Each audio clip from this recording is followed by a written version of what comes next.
Thanks for the introduction, Elena. So yeah, I'm excited to be here for the first Computing and Sustainability seminar in the LIDS seminar series for this academic year. And I'm excited to be here to talk to y'all about foundation models, a really promising new tool set to help us understand the natural world. But I'll also be talking about some of the challenges that we still have to overcome before we really can start to automate biodiversity monitoring at scale with these new approaches. And there's a really strong sense of urgency around figuring this out because, as you probably know, worldwide plant biodiversity is under threat from rapid anthropogenic changes. This includes things such as land use change, like the 30 years of deforestation you can see across the Amazon on the left, but that also includes rapid climate warming, which you can also likely see here on the right from the retreat of the Columbia Glacier in Alaska over the similar 30-year period. These widespread changes have led to radical losses in biodiversity worldwide, including estimates that half of the world's plant biomass has been lost since the beginning of industrialization, and that animal populations have shrunk by almost three-quarters in the past 50 years alone. These severe threats led to the adoption of the CONMIG-Montreal Global Biodiversity Framework in 2022 at COP15. And these goals include Target 1 of trying to reduce loss of areas of high biodiversity to near zero by 2030. Target 2 of restoring 30% of the world's degraded ecosystems to enhance their ecosystem services, ecological integrity, and connectivity. And Target 3 to conserve 30% of the world's land, water, and sea to ensure that important areas for biodiversity are effectively conserved and managed.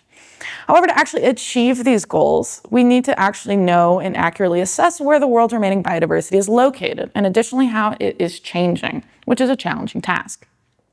Indeed, anthropogenic biodiversity change is so widespread and happening at such astonishing rates that our traditional methods for monitoring biodiversity on the ground, such as vegetation surveys, radio tracking, and census counts, to name a few, they simply cannot keep up. And in fact, there are so few experts for collecting and identifying these species in this data in so many regions at risk around the world that we're quickly reaching the point where there are entire new species of insects, fungi, microbes, and plants that we're losing before they've even ever been identified. Therefore, for us to truly comprehensively track the world's biodiversity Anthropocene, what we really need is new automated biodiversity monitoring methods, ideally ones that can also leverage novel data sources. However, traditional approaches to automating biodiversity are often data constrained across many different dimensions. So, for example, if we're trying to enable comprehensive wall-to-wall monitoring of biodiversity at fine temporal scales and spatial scales, we have products such as the NEON network. NEON possesses a rich suite of thousands of automated and semi-automated in-situ measurements that are taken daily to yearly. But they have fewer than 100 sites total across the entire continental US, which makes it difficult for us to make inferences from this data at fine spatial scales between these sites. Similarly, species distribution modeling approaches, which are used to try and predict species distributions at fine spatial and temporal resolution, nevertheless end up not being at the spatial resolution we need to understand how species are changing in response to land use change, because these models are built oftentimes with low resolution climate variables, like you can see here in the top center. These climate variables fail to capture fine-scale landscape patterns like the vegetation transitions you can see for the exact same geographic area in the bottom center of the slide. Similarly, we do have high resolution in space and time methods for detecting deforestation, like Forest Watch, but these approaches only have the spectral resolution for us to capture major changes in forest structure, essentially deforestation or no deforestation, which gives us no signal on what species may have been deforested in these areas. And in general, miss more subtle changes in vegetation community that are happening as climate change starts to become even more important on natural communities. Additional modeling challenges include the scale at which these changes are occurring and the drivers at which these are occurring are very mismatched. For example, climate warming is consistent in global scale, but happens at a very slow pace for many species. For example, you can see here, this is the creeping up of a tree line in Sweden over a 100-year time period. So as you can see, obviously the tree line is moving up as the climate warms, but it's moving only about 100 meters every 100 years. On the other hand, land use change is very heterogeneous, it's very spatially concentrated and very rapid. So if we return to our example of deforestation, in the Amazon, we can see that the deforestation is very rapid, but very patchy as well. There's still places in the forest that are being maintained, even after deforestation has been wrought on all sides. There are yet more challenges when we're talking about ecological modeling specifically. When we're trying to understand natural communities, one additional challenge is habitat fragmentation, like this Ontario boreal forest. And you can really only best resolve the effects of habitat fragmentation at very fine spatial scales. So as you can see here, only a few 100-meter resolutions is the difference between no forest and a healthy community. Additionally, there's challenges with community turnover. So this is a Swiss alpine grassland, you can see here on the right. What the issue with community turnover is that population fluctuations between individual species may ultimately cancel each other out when measuring with traditional biodiversity statistics. Therefore, we may miss changes that are happening at the community level as these fluctuations cancel each other across species. Therefore, when we're really trying to think about monitoring progress towards the Kunming-Montreal Accords and trying to synthesize across all of these change drivers with our biodiversity monitoring methods, it becomes clear that we really need new sources of data and new models and methods to work with that data in order for us to comprehensively track these changes in the 21st century. So this is where the idea of foundation models comes in. So foundation models are a new data-driven machine learning paradigm that have led to rapid advancements in the sciences of just the past few years. Things such as protein folding, climate prediction, and the now ubiquitous language modeling that we all know of, which powers products like ChatGPT, Claude, and Gemini that are being used by millions daily. And so the central tenet of foundation models are deep learning models trained on lots of large-scale, albeit noisy data, such as text, images, and speech. These data are then, we take a deep learning model and then use a shockingly simple objective to try and learn the representation of this data. So for example, for language modeling, it would be simply predicting the next word in the sentence, for this example, which would be dog. Through these seemingly simple tasks, these models nevertheless learn complex statistical patterns across these large collections of data, patterns which end up being widely generalizable and adaptable for many downstream tasks, such as ChatGPT's ability to answer questions, follow instructions, and caption images, from just a few examples. These exciting advancements, along with other recent successes across biological domains, such as sequence foundation models like ESM3 and EVO, have made it a question of when, not if, similar approaches will lead to major breakthroughs in ecology and environmental science. And indeed, there has been a recent rise in these biodiversity-focused foundation models just in the past few years, and especially building out these foundation model scale data sets. So we have things like Wildlife Insights and iNaturalist and other sources as well, from acoustics data to remote sensing. And so my research really centers around how we can start to build these biodiversity foundation models and how can we start to curate these data sets in a way that we can use them ultimately for automated biodiversity monitoring in the Anthropocene. So towards that goal, today I'm going to talk to you about some of the opportunities that we have for adopting a foundational model approach towards this task, but also some of the outstanding challenges that lie in our way. So first, I'll start with the opportunities, which includes exploring how these foundation models can be actually used to detect biodiversity and its change at fine spatial and temporal resolutions. And so for that, in the first chapter, I'll present Deep Biosphere, which is a model from my PhD that we can use to predict plant species occurrences from satellite imagery and citizen science data, and use that to ultimately detect biodiversity change across time and space. However, many areas of the world lack large volumes of reliably labeled data, like what we use in order to train Deep Biosphere, especially in the global south, where a lot of the world's biodiversity is located. So in the next section, I'm going to talk about the opportunities that we have to leverage both ecological relationships and self-supervised learning to improve foundation models' representations of the natural world. Lastly, we're going to switch gears a bit, and now we're going to focus on some of the challenges, these outstanding challenges towards operationalizing the data-driven approach of foundation models, which includes that the patterns that these models learn by nature reflect the biases of their training data. And biodiversity data especially contains many known and strong biases. So for this last section, I'll discuss DivShift, which is a new framework and data set for quantifying the impact of biodiversity-specific bias on foundation model performance. So just to kick things off, first let's dive into the potential that we can have for building foundation models for biodiversity monitoring. And as y'all might remember from just a few slides earlier, one of the few central tenets of foundation models is the need for data and the need for lots of data. But thankfully across the natural world, we now have open and citizen science initiatives like iNaturalist and eBird, which are generating tens to hundreds of millions of biodiversity records yearly across the globe.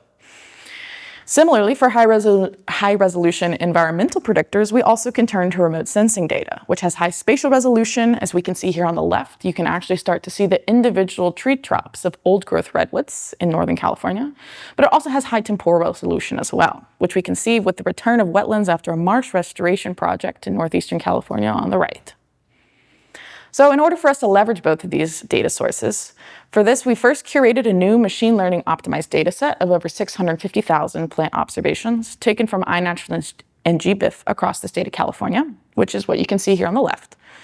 We then pair these iNaturalist observations with high-resolution remote sensing images from the National Agricultural Imagery Program, and further also include point-wise climate variables, since climate is an important predictor of species distributions.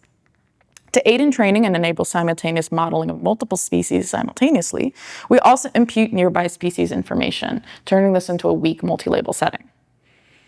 So as you just saw, the climate data that we're working with and the remote sensing data that we're working with come at very different spatial resolutions. And so for us to better handle these different spatial scales, we also worked on building a new two-headed neural network architecture, which we colloquially refer to as deep biosphere, which is able to extract 2D spatial patterns using a convolutional neural network from the remote sensing data and ensembles them with point-wise predictions of the climate data using a simple multi-layer perceptron, which you can see along the top in this diagram.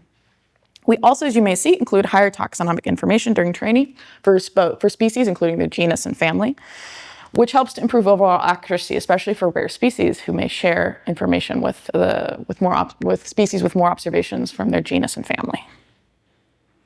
However, because this biodiversity data that we're using to build this data set is largely from opportunistic citizen science campaigns, what this means is that most of the remote sensing images in our data set are lacking labels for most of the species that are actually present on the ground. So as we can see here, on average, only 1 or 2 species have been identified in the iNaturalist app for every image in our data set, even though we know that on average more than 100 species are present in any given 250 meter square foot area that represents one of the images in our training set. But given that there's over 2,200 classes in our data set, what this means is that when we're using standard binary cross-entropy loss, which is the typical loss in a multi-label supervised setting, the fact that there are many more species than there are absent than there are present in a given image means that we're biasing our network to learn what species are absent. But again, because many species have not yet been observed on the iNaturalist dataset, despite actually being present on the ground, this means that when we're learning species absence, the number of pseudo-absences overwhelms the number of actual true absences on the ground and the signal that the model is learning. And so the model will be biased to learn what species are absent versus what are not present, but only for observations that have lots of data. And this is, again, a problem when we're dealing in this imbalanced data labeling setting. So to help deal with this imbalance, what we introduce is a sampling-aware binary cross-entropy loss, which essentially rescales the loss contribution of present versus absent classes for every sample, depending on a given area sampling effort. What this means is that areas with few iNaturalist observations, the model is then focused on learning the species that we do know are present, versus areas with a high sampling density, we're going to focus learning on those species that actually are most likely absent in that given area.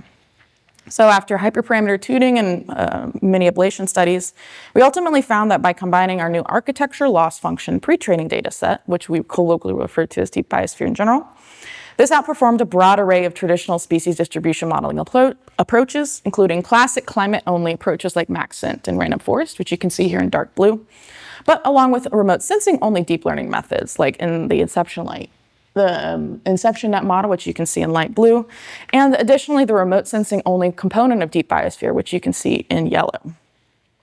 Deep biosphere significantly improves modeling performances across species and geography as measured across dozens of accuracy metrics, including recall, or the number of species is correctly predicted as present, which you can see here on the left, which we improved accuracy by on average 47% over the baselines.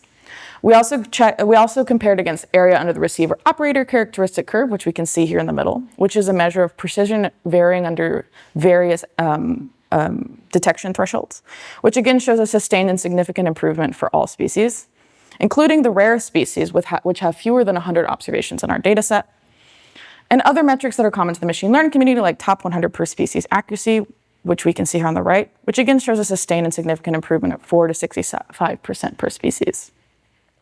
But when we're going from just improving accuracy and accuracy metrics to actually using an approach like deep biosphere for monitoring biodiversity, we'll focus on a case study first to see how these methods can unlock new monitoring potential. Focusing specifically on the Northern California's redwood forests, which you can see here on the left. Redwoods contain, there's only less than 5% of old-growth redwood forests still remain in their natural habitat after 20th century clear-cutting. And you can see some of this 5% of remaining old-growth redwood forests is this thin band of dark olive running along the right side of Redwood Creek, which you can see here. These tall, old-growth tree tops are so easily visible that we can actually have humans annotate them, and they can accurately detect these old-growth groves from satellite imagery. However, if we take deep biosphere and we impute it, make predictions across this image to generate a species presence map for redwoods, we see that the predicted presence of redwoods is much more, has a much broader extent with the model than compared to the human annotations of old-growth redwoods. But if we actually do take the National Park Service's fine-scale vegetation map for the area, what we see is that most of this area is indeed covered by redwood forests, but it's covered by redwood forests of two different ages. Specifically in red is the old-growth groves that our human annotators are very good at detecting, so this area right here. But additionally, these areas in blue are redwood groves, but these are groves regrowing after clear-cutting in the 20th century. And so what we see is that deep biosphere was indeed the only modeling approach that we tested, which was able to consistently predict all redwood-containing pixels as accurately containing redwoods, and showed an average improvement of 75% over all other methods. But beyond large charismatic overstory species like redwoods, which are easy to see from remote sensing imagery, if we want to start also looking below the canopy, we can also see that deep biosphere can also detect where understory species are more likely to grow based on the relationship with their overstory species, including examples like Rubus ursinus, Pacific blackberry, which we can see here on the top from this example, and as well as redwood sorrel, Oxalis oregana, here on the bottom. These two species show very strong associations with either old-growth redwoods or new-growth redwoods, and weak associations with the opposite.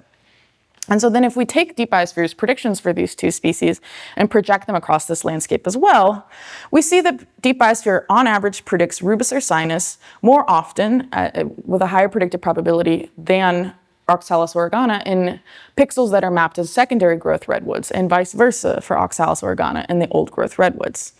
This is additionally matched to field validated studies of the relationship between these species in these forests areas. With additional case studies from chaparral species in Southern California, in general we see that deep biosphere is able to pick out these patterns, not just of the overstory species, but also the species that we can't directly detect from remote sensing imagery that they are associated with, which is exciting. Now, when we're talking about biodiversity monitoring, we're talking about trying to detect change, right? And so when we're trying to think about predicting spatial biodiversity change, we can again leverage deep biosphere's learned features in order to map spatial change across the landscape. In this case, what we're doing is we're comparing local change in deep biosphere's predicted presence across 2,200 plant species here on the right. And what we see is that if we actually then compare how those probabilities change across individual points in the landscape, we can actually measure the intensity of spatial turnover across the highly heterogeneous Marin County, California, here on the left. So this is the map for this area developed with deep biosphere. What's exciting is that these spatial turnover estimates correlate strongly with independently measured maps of vegetation type across the area, which means that regions of high spatial turnover on average do have more unique vegetation types in that given area, suggesting that these are areas that are exhibiting strong spatial turnover. Now, towards predicting temporal biodiversity change with deep biosphere, again, we're going to focus on a case study, but this time in the Sierra foothills of California, specifically the 2013 Rim wildfire. Which you can probably see, hopefully, has a pretty strong, obvious burn scar here using imagery taken from 2014. If we aggregate changes in deep biosphere's predicted presence for all 2,200 species, but doing so across time, so essentially comparing predictions from imagery taken in 2012 versus imagery taken before the fire to imagery taken in 2014 after the fire, we see that in general, the areas with higher predicted change tend to visually correlate with areas that have a higher amount of burn scar left over after the fire from the remote sensing imagery on the left. We can actually then see that these estimates not just visually seem to agree, but also empirically agree as well with independently measured empirical burn severity metrics, which you can see here on the left. And so this shows a promising example of how we can use these methods potentially to track high-resolution changes in natural communities across space and time. If we start to look more broadly across the landscape to explore deep biosphere's potential to capture biodiversity change at ecosystem scales, we can also map the short-term temporal change across the entire state. And if we actually zoom into the Sierra Nevada region, ecoregion of California, here in the middle of the state, we can see that there appears to be a band of increased difference along the western foothills of this ecoregion, across the western foothills of the Sierra Nevada specifically. Interestingly enough, this is actually an area that is undergoing what we call vegetation climate mismatch. And so the plants that are living here, the communities that are present, are now out of equilibrium with their climate. It is too hot and too dry for many of these species to exist, but the forest hasn't fully transitioned into a grass parkland-like ecosystem.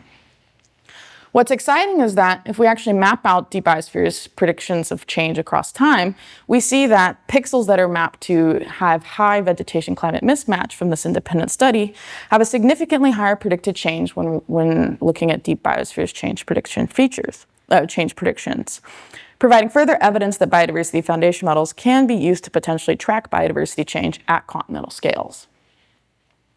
So to summarize, deep biosphere is a new foundation model-like approach for mapping species distributions across space and time. Deep biosphere can detect the presence of thousands of plant species simultaneously from remote sensing imagery and can further estimate their changes in space and time at high resolution, all from large-scale noisy citizen science observations and remote sensing data. Oh, forgot a click there, sorry about that. So next we'll talk about how we can leverage both ecological relationships and self-supervised learning to improve foundation models of the natural world where biodiversity data is sparse, much sparser than what we see in California. This is important because public biodiversity data is not distributed evenly worldwide. If we take our research-grade iNaturalist observations availability by continent, we see that the vast majority of iNaturalist observations actually come from above the Tropic of Cancer, while we know that the vast majority of the world's biodiversity is actually found below the Tropic of Cancer in sub-Saharan Africa, South America, Southeast Asia, etc. And in fact, if we focus on California specifically, the example that I just showed you, our focus area of study for deep biosphere, we see that iNaturalist observations are more than 10 times dense in California than the rest of the world combined. So in the face of such little high-quality labeled data, what other sources of data could we potentially leverage instead? Well, thankfully, the internet has lots of images of the natural world taken all over the planet, with public sources like Google Street View and Lion 5B topping over 5 billion images of the built-in natural world. This then motivates the question of how can we actually leverage these photos of the natural world, even if we don't have explicit labels of what species are present in them. But even if we lack specific labels, nevertheless, biogeography can still help. Specifically, the ecological insight that species form and function are shaped by their local environment. For example, many Clarkias, which is a type of plant, as you can see here on the bottom, have evolved traits that have enabled them to survive in the hot and dry southern chaparral ecosystem of California. Similarly, tamarisk, which is a tree species you can see here in the middle, it has also evolved traits that have helped to expand across the dry desert southwest of the United States. And in general, we can see that the closer a species and a region are to one another, the more similar they look, and vice versa. This is a relationship that we can then exploit in our model pre-training process. Leveraging this ecological relationship, we developed contrastive image remote sensing pre-training, or CRISP for short, a new representation learning pre-training strategy that learns a joint representation space between ground level and aerial views of plant species. For CRISP pre-training, what we do is we first pair each iNaturalist ground level image with a remote sensing image from the same location.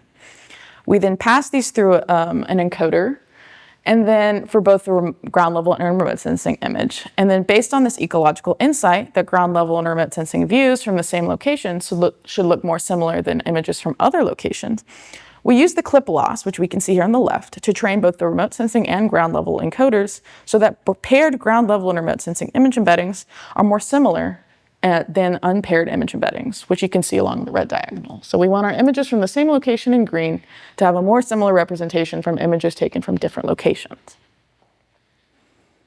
However, since users can upload more than one photo to a given iNaturalist observation at a time, some images in a batch may be from the same location.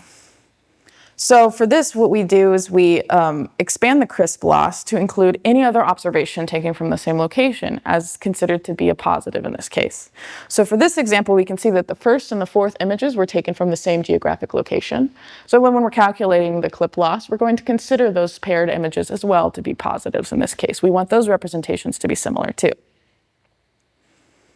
Lastly, since the ground level and remote sensing views may not be equally informative, as expressed by the 1/2 in the base crisp loss, which you can see here in yellow, we also introduce a parameterized version of the clip loss that differentially weights the contribution of the ground level and remote sensing loss components respectively, and dynamically learn this as training evolves, which then enables the model to learn from the most informative data source throughout the pre-training process.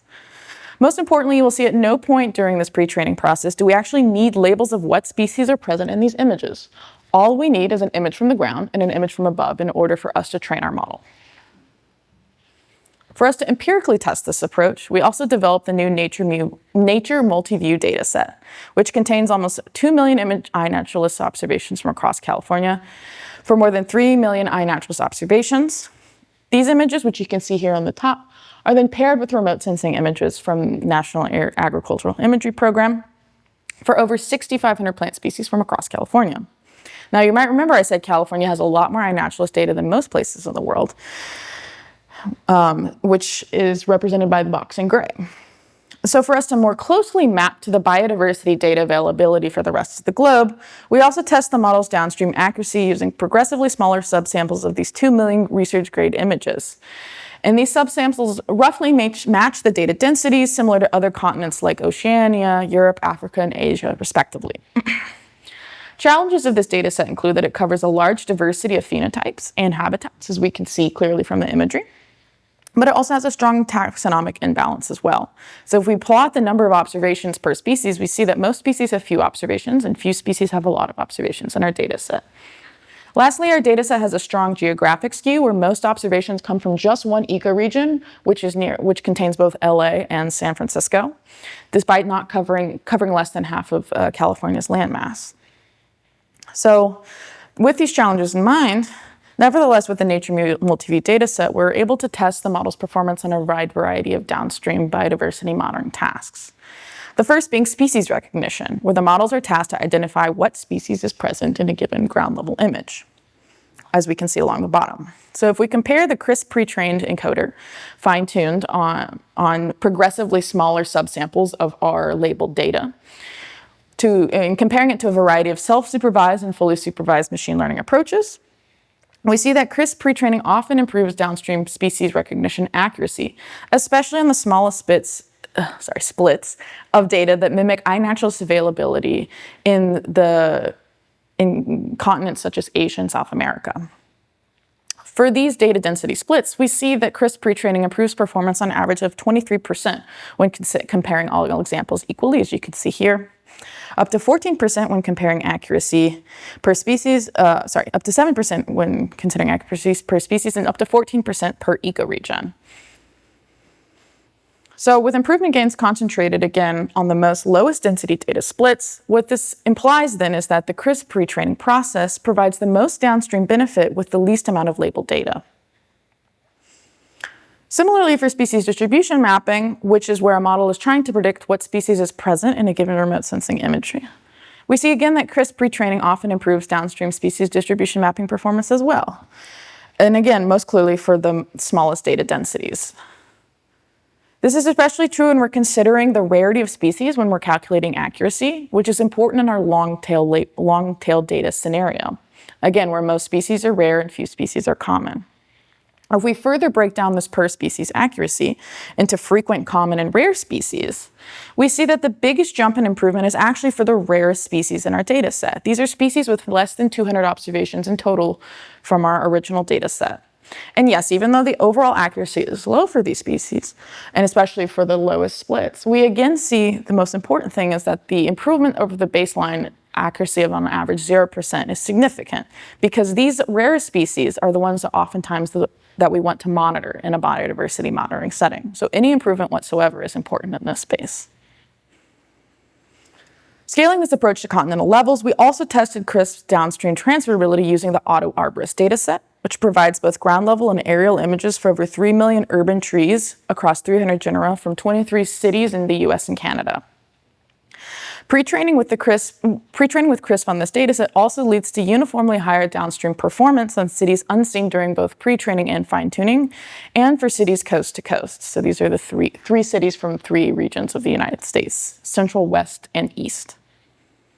More qualitatively, if we actually visualize the remote sensing encoder from the pre-training process and do so for a random subset of images across the state, we see that in general, images that are closer to one another geographically tend to look more similar in embedding space, but not always. Such as this example from the Central Basin Range and Sonoran Desert. Even though geographically these areas are far apart, their vegetation structure and species composition are actually quite similar, both visually and in embedding space. We can also visualize the ground level encoder across the tree of life by mapping the average embedding per genus, and again see that more closely related species visually appear to have more similar representations, such as these 2 gymnosperms from my original example from the remote sensing encoder. But these embedding similarities are not just driven by simple features like color, but also more complex phenotypic traits like similar flower structure for Brodier. You can see here that these flowers are all 5-leaved and have this veination coming off of the center of the flower, but also the succulent pads of a puncheon cactus in the Cactaceae family. So even without an explicit signal for so in the training process, using the CRISP pre-training approach, the model is able to learn these ecological relationships, just like ChatGPT's next word prediction pre-training task can model a wide variety of linguistic phenomena without explicit training signals for them. So to summarize, CRISP multimodal pre-training improves downstream classification accuracy for a diverse array of natural world tasks, and also enables us to leverage natural world imagery even if no labels are present for said images, showing the power and promise of foundation model approaches for biodiversity monitoring even when labeled data is scarce. Now we're going to, oops, I forgot to click again. So now we're going to switch gears one more time and dive into some of the challenges that still nevertheless face these approaches for biodiversity monitoring. And we're going to start with the fact that biodiversity data, the data that underpins most of these models and approaches, contains many well-documented biases. And even traditional biodiversity monitoring and modeling approaches have challenges of dealing with these biases. And also leave foundation models in general with a worse understanding of the natural world. Specifically in the realm of computer vision, these biases are even more complex, typified by this example of a butterfly from my naturalist. Because what we're trying to do is we're trying to figure out what species is present in an image. But sometimes images will actually contain more than one species at a time. So for this example, it's unclear from the model's perspective, which butterfly it should predict, because there's 2 butterflies that are clearly visible. But for us, it's very obvious which one matches to a species observation. So to try and concretize a bit some of these different biases, the volunteer-collected biodiversity data that I've been showing you from products like iNaturalist and eBird, these types of products are especially biased as well across 5 specific axes that we'll explore today. This includes spatial bias, which means that observers tend to prefer easy-to-access green spaces in urban areas. Temporal biases, such as non-ecological spikes from BioBlitz events or on the weekends. Observer bias, which means that most observations come from a small but dedicated group of users that tend to observe more species in more diverse habitats. Taxonomic bias, which includes a preference for larger and more charismatic species when people are taking observations. And also, finally, socio-political bias, where who has access to the resources, time, and areas to collect biodiversity observations includes skews towards wider, wealthier, and older observers. But for us to actually go from knowing that these biases exist to quantifying their effects on model performance, we then developed a new framework called Diversity Diff Shift, or Diff Shift for short, that casts these biases as a distribution shift problem. Essentially, given D, which is our observations sampled in a biased way from the broader biodiversity across the landscape, J, what we're going to do is partition D into PA and PB, depending on some known bias in our data. Such as, for example, for temporal bias, observations tend to be taken on the week versus the weekend versus during the work week. What we can then do is compare the distribution shift in label space between PA and PB to changes in a deep learning model's performance when training on one partition and testing on another, and quantify how different the distributions are in label space using Jensen-Shannon divergence between the labels in PA and PB, and vice versa. We can then compare this label divergence to the model performance as well, and even to expert-derived measures of abundance for different communities in these examples, to help us ground how much performance change is expected ecologically versus unusual. To help test this approach with real-world volunteer-collected biodiversity data, we again focus on North America, and we collate specifically the DiffShift North American West Coast data set, which is over 7.3 million images of more than 7,500 plant species, again from iNaturalists across 11 states across the western US. These observations cover 7 of the world's 9 terrestrial biomes and include some of the coldest, hottest, driest, and wettest places on Earth. Additionally, it covers a high variation in socioeconomic status as well, including California's GDP of over 3.6 trillion in 2023 to Baja California Sur's GDP of only 13 billion. For this analysis, what we do is we partition the DiffShift NOC data set across the 5 biases that I introduced earlier. And for the sake of time, I'm only going to cover 3 of the 5 biases that we introduced. But if you have questions, I'm happy to talk about the other 2 later in the Q&A session. So for the first bias, we're going to focus back on spatial bias, which includes, again, a skew towards more observations tend to be taken in easy-to-access metropolitan parks rather than hard-to-reach wilderness areas. We can see this very clearly in the DiffShift NOC data set from this histogram that you can see here. DiffShift NOC observations, what we can see here on the bottom, have a significantly stronger skew towards more modified areas as measured by the Human Footprint Index, versus if we compare that to the total landmass of all the areas of the states that are included in the DiffShift NOC data set, we can see that these areas tend to be overwhelmingly wilderness, thanks in large part to Alaska's large geographic extent. For this partition, we therefore partition the DiffShift NOC observations into, as the Human Footprint Index describes, wilderness and highly modified observations. So blue being highly modified and orange being wilderness regions. If we actually plot out the number of observations we have per species across these 2 data sets, or these 2 partitions of our data set specifically, we see that there is nearly 10 times more data from human-modified regions as compared to wilderness regions for nearly 3 times as many species, which really highlights just how underrepresented these wilderness regions are in volunteer-collected biodiversity data sets. Applying the DiffShift framework to this partition, we see that on average, training on observations from less disturbed habitats in orange, so these 2 parts you can see here, tends to lead to a uniformly worse performance than training on observations from areas of high human activity in blue. This is using test observations from both human-modified and wilderness regions. This is again likely due to the significantly larger size of the modified training portion. There's simply more observations for the model to learn a good signal from. However, if we actually only look at species that are most common in wilderness regions, as we can see here on the right, instead of all species in the wilderness partition, we see that the wilderness trained model here on the far right does actually outperform the highly modified model, but only for observations from wilderness regions for these wilderness associated species. What this suggests is that the growth form or the environment of these wilderness associated species is highly unique and that the model is leveraging them to make accurate predictions, and really highlights the need that we need more data in these understudied regions.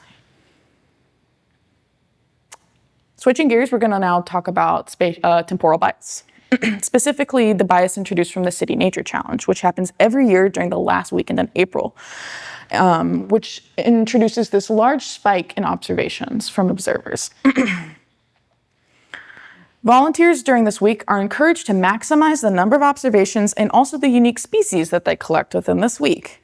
So again, if we plot out the data for each of these 2 partitions, for observations taken during the City Nature Challenge versus observations taken from the rest of the year, we see that while the majority of photos on iNaturalist are taken from outside of the City Nature Challenge, a significantly higher number of species are observed during this time, as we can see again. So more than half of the species from the rest of the year are observed in just this 1 week. So for this partition, what we hypothesize is that these observations from the City Nature Challenge may be of higher quality due to the changes in user behaviors. Users are really focused on collecting as many observations as they can. Hopefully those observations would be of higher quality if they're really focusing on using the app within this week. So for this partition, again, we compare observations from the City Nature Challenge to the rest of the year. However, against our expectations, what we see is that the model trained on city nature observations actually shows a uniformly worse in-domain and out-of-domain performance than the model trained on observations from the rest of the year. And interestingly enough, the model trained on observations from the rest of the year also classifies images from the City Nature Challenge better than the model trained on proper City Nature Challenge images, as we can see here in the left side histogram. And in fact, if we break this accuracy down by day, we can indeed see that the City Nature trained model in purple is overfitted. It has a significantly higher accuracy during the days for observations from the days of the City Nature Challenge, but then shows a strong decrease in accuracy that is also scaled with the number of species seen in a given day, implying that the model is actually overfit to observations from the City Nature Challenge. Conversely, the model trained on observations from the rest of the year has a significantly higher and consistent accuracy, no matter how many species were observed in a given day. This suggests that user behavior is in fact altered during the City Nature Challenge, but is not necessarily altered in good ways, and in fact in ways that allows the model to cheat on observations for those during that week at the detriment of generalizability.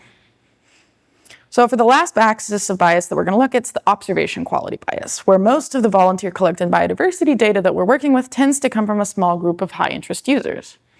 So if we actually break down the diff-shift-knock data set by iNaturalist user, so each of these yellow dots is a user from iNaturalist, we start to see two different user behavior patterns emerge.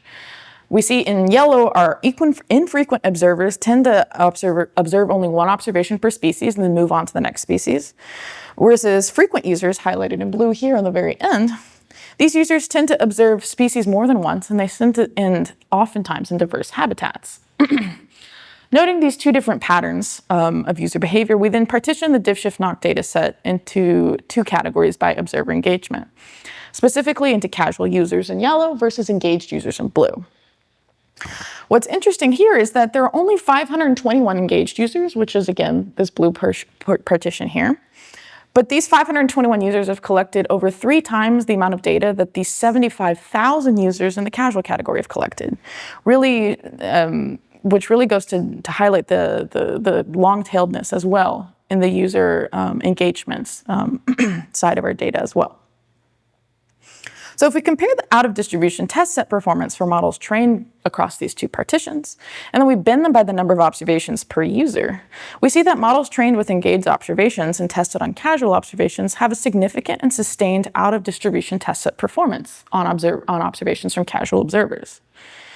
Interestingly enough, for this engaged trained model, we see a strong negative relationship between the number of observations a user has taken and the engaged model performance. This suggests that the iNaturalist observers who use the app least frequently, so the observers down here, tend to generate the most easy to identify data and the most generic kinds of observations, focusing likely on the most common species that the model has a very easy time to identify. Alternately, if we look at the model trained on, come on, click. There we go. If we look at a model trained on casual observations, then tested on observations from engaged users, we see that there's a strong positive relationship. Oh, the click is still not working. There we go. Come on.